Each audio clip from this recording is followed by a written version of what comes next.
c'est Elodie de Fil du Bonheur. Voici mon 35e podcast et nous sommes le 5 janvier 2021. Donc déjà, au départ, bonne année! Passez une merveilleuse année. Même si on ne sait pas quelle sauce on va être mangé, gardez espoir et continuez à positiver, à essayer de voir le côté positif de ce qui peut arriver dans votre vie, les petits bonheurs comme les grands. Et je pense que toute cette période nous apprend aussi vraiment à profiter du moment présent et puis des belles choses qui peuvent nous arriver. Donc, et puis quand même, une bonne santé et voilà, que vos vœux se réalisent. Moi, j'ai une grande nouvelle à vous annoncer. Euh, j'ai tardé à le dire parce que voilà, c'est aussi de pouvoir tout préparer et de mettre en place ce projet. Donc c'est quand même avec beaucoup d'émotion que je vous annonce que je quitte la France. Je pars de Marseille et je m'en vais m'installer au Québec avec mon compagnon. Donc on part vendredi prochain. Euh, voilà, c'est un projet qu'on a mis en place et on était en attente depuis déjà quelques mois. Et ça s'est un peu tout précipité en quelques temps, là en un mois et demi, 2 mois à peu près. Donc il y a eu et il y a encore beaucoup de choses à faire. C'est aussi pour ça que je suis très fatiguée dans mes dernières vidéos, que je suis en retard sur mon planning professionnel, que je ne tricote pas autant que je voudrais parce que je suis quand même très occupée à côté. Préparer le déménagement, préparer toutes les affaires, faire le tri, tout l'administratif aussi à gérer. Donc voilà, donc on part pour une nouvelle vie, une nouvelle aventure. Euh, donc j'ai ma famille déjà qui est là-bas. Donc on va aller les rejoindre et puis on va aussi tenter voilà, une nouvelle vie dans un nouveau pays avec d'autres, voilà, des envies pour nous, qu'on a envie, des projets qu'on a envie de mettre en place. Et voilà, on souhaite que ça soit le Québec, que ça puisse se réaliser. Et voilà, on a aussi d'autres projets plus personnels encore et voilà, on voudrait les mettre en place là-bas. Donc voilà. C'était l'annonce que j'avais à vous faire. Voilà, dans 10 jours pile, nous prenons l'avion. Voilà, c'est quelque chose dont je suis à la fois très très heureuse et à la fois, oui, j'ai un petit pincement au cœur parce que il y a beaucoup d'entre vous que je ne reverrai pas cette année. Pour ceux, voilà, qu'on se connaît en vrai, il y en a que j'aurais aimé rencontrer cette année, dont ce ne sera pas possible. Donc voilà. À la fin de la vidéo, je ferai un petit point sur l'évolution de l'entreprise, comment ça va se passer, que va devenir Fil du Bonheur. Et voilà. Donc, on va quand même attaquer notre programme habituel. Voilà. Euh, donc, en projet fini, j'en ai fini 2 cette semaine. C'est une bonne semaine. J'ai fini le bonnet de Stephen que j'ai réalisé, le Dutchland Hat. Alors en fait, déjà je suis super contente du rendu de la laine. En plus là, je suis ravie parce que j'ai arrivé à prendre le temps à tourner avec la lumière naturelle. La couleur est super sympa. Le fil est vraiment hyper souple. C'est dufteux. C'est hyper doux. Ça a vraiment un petit halo. On le voit légèrement, mais ça a vraiment un petit halo. Là, l'alpaga fait un peu comme le mohair, mais en plus doux quand même. Et alors, pour le modèle, par contre, donc en fait, il y avait une répétition de ces 3 dessins-là. Donc en fait, on a des côtes. Là, on a comme des bandes qui partent sur le côté. Là, on a une forme de... Alors, c'est pas du coin de blé, je crois, parce qu'en fait, on fait deux rangs où on fait deux mailles en... non, une maille en droit, une maille en vert. On refait le même rang après et les deux autres rangs, on le décale. Donc, on fait une maille en vert, une maille en droit sur deux rangs. Et les deux rangs d'après, on fait une maille en droit, une maille en vert. Ce qui nous fait décaler donc notre point. On a deux rangs de points mousse donc pour séparer nos parties. Là, on a, sympa ça d'ailleurs, j'ai bien aimé, c'est qu'on fait un rang de mailles en droit, de mailles en vert, de mailles en droit. Et le rang retour, on fait tout à l'endroit. Ce qui fait qu'on a juste voilà, deux côtes. Mais ça fait pas tout à fait la même chose en fait en termes de relief que... Parce qu'au départ, je me suis dit, mais si on dirait des côtes de deux. Et en fait, non, ça fait pas le même rendu que les côtes de deux ici. Parce que les côtes de deux, voilà. En fait, au milieu, ça dessine beaucoup plus le point mousse en fait sur cette technique-là. Et puis on reprend les mailles qui partent sur les côtés. Et en fait, normalement, là, on a encore, en diminuant, la répétition des deux autres motifs. Sauf que je vous avouerai que quand j'ai vu la hauteur du bonnet, je me suis dit, mais non, mais en fait, il est mignon Stéphane, mais je vais pas faire la suite parce qu'en fait, ça va être beaucoup trop rond. Donc, je me suis arrêtée donc, à la répétition du premier dessin. Et en fait, j'ai attaqué les diminutions en faisant un rang de diminution, un rang de jersey, un rang de diminution, un rang de jersey. Parce que là, autrement, on est vraiment sur un bonnet qui est beaucoup trop long, beaucoup trop long. Donc là, voilà, on a un bon bonnet slouch. Voilà, bien sympa, hein, mais du coup, on voit quand même que là, c'était bien de s'arrêter quand même. Hein, je pense qu'on est pas mal. Voilà, il est vraiment très très joli ce vert. Donc le modèle est, comme je vous disais la semaine dernière, quand même très très sympa à faire. Je vois que ça me décalé sur le côté encore là.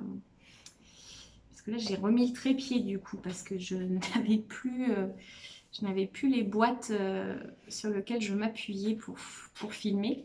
Donc j'ai à nouveau mis le trépied qui a tendance malheureusement à vous faire l'effet vague. Donc voilà. Donc il est quand même très long et il me reste un tout petit peu de fil. Donc en fait je me dis que j'aurais pu le faire dans la totalité comme il l'expliquait, mais moi c'est vrai que je trouve que c'est quand même beaucoup trop long, quoi. Donc à voir. À voir. Je pense que mon ouvrage est de toute façon très souple. On ne le voit pas trop, mais il est quand même très aéré. Donc je pense que ça doit jouer aussi sur la taille. Mais c'est quand même, je pense, un modèle à faire attention sur, voilà, la longueur, à prévoir, à faire attention sur la longueur. Mais qui est rapide à faire, agréable. Ce petit jeu de changement de point est bien sympa. Et même sur une couleur unie, où j'avais un peu peur qu'on ne verrait pas les motifs, en fait, si, ça va. On voit quand même l'effet de relief des différents points, donc je suis super contente. Et j'ai fini la couverture pour bébé. Et donc, c'est moi qui suis une andouille. Hein. L'autre jour, je disais, mais c'est bizarre, je vais presque avoir fini quand même le... Bah non, j'avais encore un peu de deuxième écheveau à tricoter. Mais je me suis dit, si je tricote le troisième, ça va faire quand même très très long. Donc, en fait, j'ai fini de tricoter le deuxième écheveau. Et en fait, en mesurant, voilà, en fonction de ce qu'on m'avait dit et ce que j'ai vu sur Internet, il fait la bonne longueur en fait. Là, il est vraiment la bonne largeur, la bonne longueur. Parce que j'ai vu que c'était à peu près entre 75 cm et 80 de hauteur. 75 de large sur 80 de hauteur. Donc, en fait, avec le deuxième écheveau. Mais c'est parce que couillonne que je suis, c'est que moi je suis restée dans l'idée que je faisais du fingering, parce que le modèle est en fingering, mais que moi je ne l'ai pas tricoté en fingering, en fait je l'ai tricoté en sport, donc j'ai quand même un fil qui est plus épais. Donc en fait j'ai fait plus de mètres, en fait, de centimètres tricotés que si je l'avais fait en fingering. Donc en fait avec deux écheveaux de sport, donc du coup 600 mètres, ça me fait ma couverture. Alors que normalement, j'aurais eu besoin d'un peu plus de 2 écheveaux en fingering. Il faut 845 mètres en fingering. Donc avec 600 mètres en sport, la couverture est de bonne taille. Et là, je ne l'ai pas encore bloqué parce qu'on n'a malheureusement pas eu le temps pour. Mais en plus, je pense qu'il va même être un peu plus large que 75 parce que là, voilà, en tirant dessus, on est quand même pas mal. Donc j'ai essayé de mesurer en hauteur pareil en bloquant ce que ça donnera. Et en fait, j'ai bien la bonne taille qui est préconisée. En plus sur le modèle aussi, parce qu'en fait sur le modèle, c'est ce qui est préconisé, c'était 76 de large et 75 de large et 79 de haut. Donc on est à peu près sur ces mesures-là. Donc voilà. Eh ben, je suis super contente de cette petite couverture. Je garderai précieusement le modèle parce que vraiment c'est super sympa. Et je trouve qu'avec l'éclat de peinture, bah, ça donne un plus léger. Ça donne une petite fantaisie dans le fil que simplement faire en écru. Et bah, pareil, sèche garde aussi l'idée, ça fait super sympa. Donc voilà, donc je suis super contente. J'ai fini deux projets voilà, cette semaine. Donc c'est une bonne chose. Donc il me reste un écheveau d'éclat de peinture à utiliser à l'avenir. Voilà. Dans mes projets finis. En cours, donc je ne sais plus si j'en avais parlé, mais j'ai tricoté un ravello pour une amie. Avec mes coloris, c'était pour la remercier parce qu'elle m'avait donné un coup de main sur un salon et puis elle m'avait dit « Ah, ça me ferait trop plaisir d'avoir un pull ». Elle avait craqué sur le modèle du Ravello. Les couleurs, c'est elle qui les a choisies. Donc éclat de peinture avec des rayures sous le soleil et le corps en Liberty. Après l'avoir vu, je lui avais montré voilà, le corps déjà pour voir avec elle et j'avais pas fini les manches parce que je voulais voir avec elle ce qu'elle voulait, si elle voulait des manches ou pas. Parce qu'elle aime quand même plutôt, elle aime bien faire des superpositions, pardon. Et donc elle m'a dit ah non, mais ne fais pas les manches. En fait, je mettrai un sous-pull dessous. Ça me plaît beaucoup comme ça. Donc, bah, voilà, j'avais juste... du coup, elle m'a fait rire parce qu'elle m'a dit, ah, mais c'est bon, en fait, tu rentres les fils et puis tu peux me le donner. J'avais dit non, en fait, il faut quand même que je finalise tes manches, que ce soit quand même joli. Je vais pas juste te laisser comme ça en attente. Et donc, je suis en train de les finir parce que faut que je lui donne avant que je parte. Donc, j'ai fini la première manche. Donc, en fait, j'ai fait les mêmes rangs de côtes en fait, qu'en bas. Donc, j'ai fait les 10 rangs de côtes comme le bas du pull. Et là, je suis en train de finir. Je pense que ce soir, ça sera fini la deuxième manche. Et voilà. Et j'avais pas trop... Je me demandais ce que ça allait donner, l'éclat de peinture avec sous le soleil et Liberty. J'avoue que c'était un mélange que j'aurais pas du tout pensé faire. Et ça lui fait un t-shirt en fait, un t-shirt pull très, très lumineux, très coloré. Donc je suis très contente et elle est ravie. Elle m'a encore dit la dernière fois que je l'ai vue, surtout tu m'oublies pas mon pull, hein, tu me le fais avant de partir. Donc voilà, donc je vais finir la manche ce soir. J'aurai plus qu'à rentrer les fils et puis je pourrai les donner ce week-end. Donc voilà, ça c'est mon encours que j'ai repris cette semaine. C'était un peu l'encours urgence. Et puis, je me suis pété un délire. J'avais très envie de faire du crochet fin. Parce qu'en fait, je me suis dit que certaines formes de napperons me font penser un peu à des mandalas. Et à une époque, quand j'ai pris des cours de tricot, ma prof me donnait aussi des cours de crochet et on faisait des napperons pour apprendre les différents types de points. Et donc, c'était très très agréable à faire parce qu'en fait, pour moi, je trouvais que c'était un petit peu méditatif, la répétition des points et puis le fait qu'on agrandisse voilà, notre napperon. Après, je ne suis pas particulièrement fan des napperons écrus. J'aime bien les nappes, voilà, plutôt colorées. Et on m'avait donné c'est tout. Ce magazine-là, Ouvrage au crochet, c'est un vieux magazine. Je n'ai pas la date, mais pour... Ah si, non. Bon, c'est en français. Hein, c'est en francs, je veux dire. Il faisait 13 francs. Et... Ah non, il date de 1985, parce que là, il y a marqué une offre spéciale 1985, avec les bonnes petites photos rétro des années 80. Mais ce qui est super bien, c'est que nous avons le napperon avec les explications en diagramme. Ce qui est carrément génial, parce que moi, j'aime beaucoup travailler au crochet, j'avoue, avec les diagrammes. Donc, il y a plein de modèles, sympa. Et moi, j'ai flashé sur celui-ci. Voilà, c'est celui-là que j'aime beaucoup, qui me fait penser à un mandala. Et j'avais envie de le crocheter avec un fil fin que j'avais dans mon stock, celui-ci. Oh, pardon. Désolée. Ah, j'aurais dû enlever YouTube de mon ordi. En posant ça, j'ai du bruit, désolée. Donc, je disais, voilà, oui. Donc, j'avais ce fil-là en stock et je m'étais dit, ça serait sympa de faire un apron avec ce fil-là qui changerait de couleur. Et on retrouve aussi, du coup, l'idée du mandala, de changement de couleur. Donc, en fait, c'est le Katia, le G pour. Je crois qu'il propose différents types de mélange de couleurs, le G pour. Il y a différentes nuances qui sont possibles. C'est une pelote de 50 grammes il y a 280 mètres, donc c'est du pur coton, hein. Mais voilà, qui est quand même très fin. Donc, ce qui m'oblige à crocheter très fin. Donc, j'ai ressorti mon Wistiti avec lequel je crochetais mes napperons. Donc, je crois que c'est du 2 ou 2,5, mais il n'y a plus l'écriture dessus. Et donc, j'ai attaqué, voilà, tout doucement ce petit napperon, voilà. Attendez que je vous montre bien l'endroit, voilà, c'est ça. Donc voilà.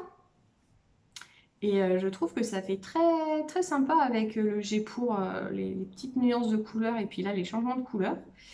Par contre, bon, je pense qu'évidemment c'est peut-être un chou serré, donc je me dis qu'il faudra que je le bloque. Parce qu'en fait, je ne me souviens plus quand on faisait les napperons, comment on faisait pour bien qu'ils se tiennent à plat. Je ne sais plus. Donc, mais bon, je me disais que j'allais lui donner un petit coup de blocage. Comme ça, il sera bien à plat. Et voilà. C'était le petit projet délire du moment. Et c'est vrai que je trouve ça super méditatif d'être avec son petit crochet, son petit fil et bien faire les petits points les uns après les autres. Donc voilà, c'était le petit délire du moment que je pense que j'aurais fini avant de partir. Et je me disais que je pourrais en faire dans d'autres couleurs. Et je me disais même que ça pouvait être sympa en fait de table en fait, ou en décoration de table. Autant malheureusement en écru ça fait un peu ancien. Après ça a son ciel aussi, c'est sympa. Mais je me dis que de couleurs aussi ça peut changer et faire peut-être un peu moins vieillot en déco, à voir. Mais voilà, avec le Katia G pour c'est quand même super sympa. Voilà pour mes encours et je pense que je vais, après avoir fini le Ravello, me mettre rapido sur les manches de mon Unbearable Hoodie, l'ours, pour qu'il soit fini pour mon départ et pour que je puisse le bloquer avant de partir pour pouvoir le porter rapidement parce que je pense que ça va faire partie de mes pulls un peu doudou et il me faut des pulls, hein, vous imaginez bien. Voilà, en futur projet, alors en fait, je crois que je vous en avais parlé, j'avais fait une association de couleurs qui était dans les marrons. Mon association de base, c'était celle-ci, pour faire le pull que proposent les tricots de la petite sorcière pour sa box d'hiver. Parce qu'au départ, elle devait le faire en fingering, elle a changé de taille de fil, maintenant on est parti sur de la DK. Donc, du coup, en fait, je n'ai plus besoin de ce fil-là pour ce projet-là. Donc, j'ai récupéré l'ensemble et je me suis dit, quand même, ça me fait 5 écheveaux. L'ensemble est quand même très sympa, il me plaît toujours autant. Et j'ai très envie de me faire un pull au crochet. Je trouve ça très beau. Et alors, en déca, je trouve que ça fait un peu épais, les rendus, mais j'en ferai quand même un en déca. Mais il faut toujours beaucoup de métrage, quand même, au crochet, parce que ça mange. Moi, je me suis dit, avec 5 écheveaux, je devrais pouvoir me faire un pull au crochet. J'ai été dans ma bibliothèque voir ce que j'avais mis en favori. J'essaye de faire ça maintenant, d'aller quand même regarder en favori ce que j'ai avant d'aller chercher des nouveaux projets. Et j'avais mis de côté, voilà, en plus la couleur, comme dirait l'autre, est raccord. Celui-ci, et qui est, je trouve, très original sur le haut du pull en fait. Donc c'est le Golden Road Sweater de Linda Skouja, je pense. Ah oui, je voulais vous montrer porté, parce que là c'est le haut du coup, l'encolure qu'on voit un peu plus, l'encolure, ce que je cherchais, qu'on voit un peu plus près. Et là, il est porté et je trouve qu'il fait très souple et qu'il est très très joli. Donc, je me suis dit que j'allais le faire avec ça, sauf que je me suis rendu compte qu'il faut pas loin, un peu plus de, non, il me faut 2355 mètres de fil. Donc en fait, il en faut quand même pas mal, hein. On est bien d'accord. Donc, avec 5 écheveaux, ça ne suffit pas. Il m'en fallait un 4e. Et j'avais ce petit père là qui est en cake depuis un moment. J'ai le nez rouge. J'aime pas quand j'ai le nez rouge parce que j'ai froid et que à un moment donné il devient rouge mon pauvre nez parce que j'ai froid. Bon, c'est pas grave. J'aime pas. En plus, il est tout brûlant. J'ai le visage brûlant et j'ai froid. Tout va bien. Je disais donc que j'avais donc mes 5 écheveaux. Et j'ai lui depuis un moment dans mon stock, qui est aussi un marron avec des petites touches de rouge. C'est un fil de... C'est un fil, donc je ne sais plus. C'est un fil que j'avais récupéré en déstache. Donc c'est Cigale Lucarne, 100% Mérino Superwash et 30% soie, 400 mètres pour 100 grammes. Mais j'ai pas 400 mètres tout à fait, j'ai 372 mètres. Donc je me suis dit que ce petit père allait venir. Alors j'ai pas encore trop réfléchi à où je vais le caler, mais je me suis dit que j'allais le caler. Ouais, je crois que j'ai peut-être entre celui-là et celui-là, parce que celui-là il y a des petites touches de rouille prononcées et que en nuance il est entre deux. Donc voilà. Donc je suis super contente parce que ça me fait quand même c'est pour la première fois, ça me fait un vrai ensemble de quantité de fils pour faire le golden et j'aime bien parce que il y a de la pelote vagabonde, du destock, il y a un écheveau que j'avais teint, il y a un écheveau, 2 écheveaux qu'avait teint une copine. Donc voilà, donc ça va me faire un beau pull automnal, je suis super contente. Donc voilà, j'ai entre guillemets recyclé, je crois que c'est laine du scarabée ça, je me demande. J'ai recyclé mon ensemble du coup que je voulais faire. Voilà, je vous avais encore. Même avec le support, ça glisse. Je comprends pas.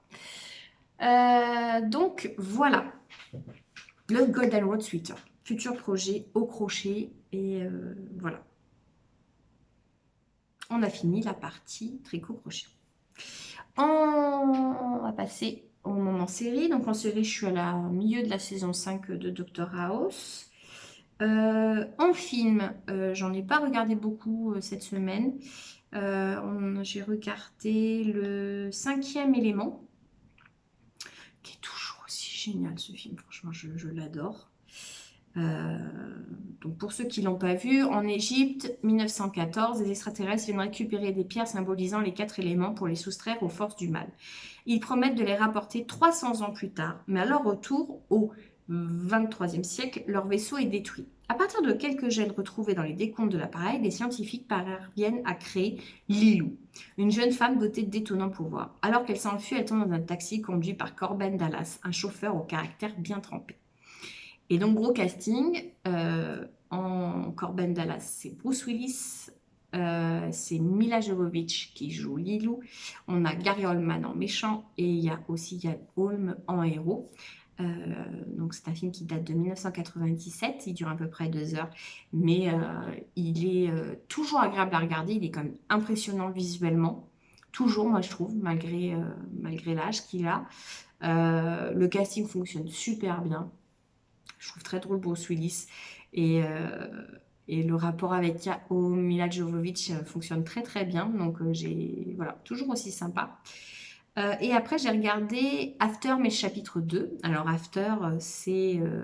Alors j'aime bien regarder des fois les films où on fait un gros tapage autour, on en parle beaucoup. Et du coup, je me dis, bah tiens, bah, pourquoi on en parle beaucoup? J'ai la curiosité. Puis des fois, j'aime bien regarder des films un peu cucu. After, donc le premier sorti en 2019, il était annoncé un petit peu comme l'idée de la succession de 50 nuances degrés. Alors déjà que 50 nuances degrés, personnellement, j'ai trouvé que c'était un film qui était un peu simplé quand même dans l'idée, c'est-à-dire qu'ils en avaient fait tellement tout un tapage de fantasmes sexuels, machin et tout. Puis en fait, bon, il y a quand même rien d'extraordinaire, voilà. Et puis je trouve que malheureusement le casting n'était pas top par rapport à ce que moi j'avais en plus imaginé, voilà, de Grey, le personnage masculin, bon voilà. Et donc, bah, c'était After, donc un film de romance plutôt pour jeunes, donc ça conscience de Grey plutôt pour les jeunes. Donc c'est depuis son plus jeune âge, donc le premier film, hein, donc là il y a le deuxième qui est sorti directement sur Amazon Prime au mois de décembre. Il n'a pas eu le temps de sortir au cinéma à cause de la pandémie. Donc le premier, c'est depuis son jeune âge, Tessa était promise un avenir tout tracé. Une vie rangée, une brillante carrière, un mariage tranquille avec son fiancé de toujours, jusqu'à sa rencontre avec Hardin et à son arrivée à l'université. Grossier, provocateur, cruel, c'est le garçon le plus détestable qu'elle n'ait jamais croisé. Et pourtant, ce bad boy tatoué pourrait bien lui faire perdre tout contrôle. Alors déjà, Hardin, alors il est casse-couille, pardon, il est énervant. Mais c'est pas non plus. Dire que le comédien ne le joue pas non plus. Il est énervant, un peu détestable, mais c'est un gentil quand même. C'est juste un gentil traumatisé. Bon. Et donc le deuxième chapitre, hein, il y aura 3 films, je crois, c'est une trilogie. Donc le deuxième, je vous lis quand même le synopsis. Le deuxième. Alors que Tessa et Hardin tentent de recoller les morceaux de leur relation, de nouveaux obstacles viennent se mettre en travers de leur histoire d'amour et de nouveaux secrets sont dévoilés. Mais tout ça n'est rien à comparer à l'arrivée du beau Trevor dans la vie de Tessa, qui va s'attirer les foudres d'Hardin, conscient de la menace de ce nouveau prétendant que ce nouveau prétendant représente. Voilà, oui, ben oui, on a un énième protagoniste masculin qui va foutre le bordel dans la relation. Et effectivement, Hardin est quelqu'un de très jaloux. Voilà, donc conclusion, c'est pas de chef-d'œuvre. Je comprends pas bien pourquoi on a fait tout un pataquès non plus autour de ces films-là. Mais si vous aimez les histoires un petit peu de Jones Cucu, mignonné, même si effectivement, bon, mais c'est tout simplement qu'il est très très mal dans sa peau, en fait, le héros. Voilà, et que, bah, oui, quand on aime un bad boy, c'est compliqué, donc voilà, donc l'héroïne a du mal à s'en passer. Je vous avoue que c'est de très bons films tricot, ou de quoi s'amuser devant, parce que bon, autrement, voilà, je n'ai pas non plus captivant. En podcast, j'ai regardé celui de Lapin d'Alice, que je connaissais de nom sur les réseaux, mais je n'avais pas fait attention qu'elle faisait des podcasts. Donc j'ai été voir son dernier qui date il y a 2 semaines. Et alors elle fait à la fois tricot et couture dans son podcast. Autant ce qu'elle tricote, ce qu'elle coud est très élégant, très, très fin, très doux, très, très sobre, voilà, très classe. Et j'ai beaucoup aimé son interprétation de Pita, qui est un pull en jacquard. Voilà, juste en nuance de bleu sur écru. J'ai trouvé très très joli. Et alors en couture, j'ai trouvé, elle a fait une robe avec de la dentelle pour les fêtes de Noël. Elle est juste à tomber. Voilà, et elle parle très bien de tous ces modèles, autant tricot que couture. Elle détaille énormément. Je trouve ça très bien. Voilà, elle donne aussi ses interrogations sur ses ouvrages. Voilà, mais c'est très, voilà, très très élégant, je dirais, Alice sur ses podcasts et ainsi que sur son Instagram. Après, donc j'ai regardé que ça comme podcast. En info tricot, ça va être parler de tests aujourd'hui en partie. Il y a le... Alors juste oui, il y a le Knit It, donc c'est le festival de laine qui a lieu à Lyon, qui dans le cadre de développement recherche un traducteur ou une traductrice pour une mission de traduction du français vers l'anglais avec spécialisation en édition technique culinaire et règles typographiques. Donc si ça vous intéresse, ou si vous connaissez quelqu'un qui pourrait être intéressé par ce poste, il y a le contact donc de Knit It, contact@knitit.fr qui sont, c'est inscrit sur leur compte Instagram et Facebook. Vous leur envoyez un petit mail, voilà, si vous connaissez quelqu'un qui peut être intéressé.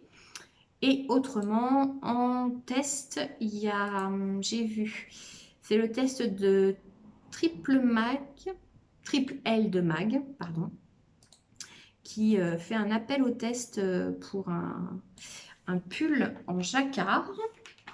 Voilà, donc ça c'est voilà, c'est ce modèle-là.